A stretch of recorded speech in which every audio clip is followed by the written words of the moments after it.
Hey everyone, I don't really have an interest in discussing what is right and what is wrong in this world. I can feel the difference inside me and through my beliefs. In 1995, a special Senate committee defined euthanasia as a deliberate act undertaken by one person with the intention of ending the life of another in order to relieve that person's suffering. They also discuss assisted suicide being the act of intentionally killing oneself with the assistance of another who provides the knowledge, means, or both. We must keep discussions and debates about euthanasia alive and healthy so we can be sure we are making the best decisions concerning Canadian law and policy. Law in any society is a large reflection on the amount of control we allow to govern ourselves. Under Sections 14 and 241 of Canada's Criminal Code, both of these processes are illegal, and charges for such crimes range from administering a noxious substance to manslaughter to murder.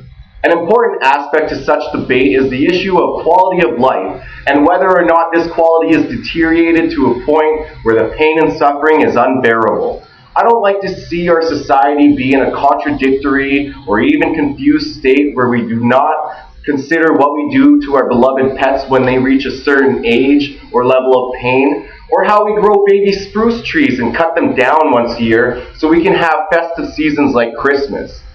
The increasing costs of healthcare is another relevant consideration to such an issue. The balance between sustaining life and containing healthcare expenses is important to understand because more and more of the population are getting older and their healthcare needs increase. We also have common law, which recognizes the right of a competent adult to refuse medical treatment or to demand that treatment be withdrawn or discontinued.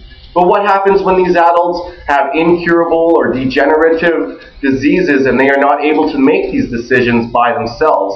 In 2005 and then again in 2008, Francine Lalonde of Quebec introduced bills in the House of Commons which seek to give a Canadian a right to die with dignity.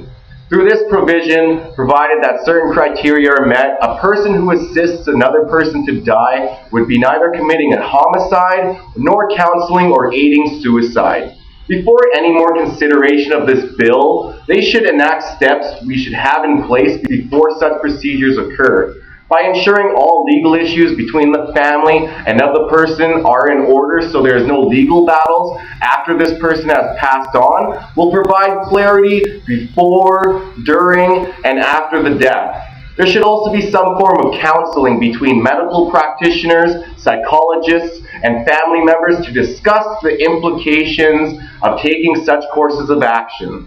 Lastly, I believe in manners and the way we treat each other. If dying with dignity is possible through all the pain and suffering a person is in, then we need to be sure more than half the Canadian population is on board with such legislation. This is why this particular issue should be forecasted through a national referendum to determine the attitudes towards such issues. Whether you think euthanasia should be outlawed or allowed, consideration for both sides of the debate need to be understood.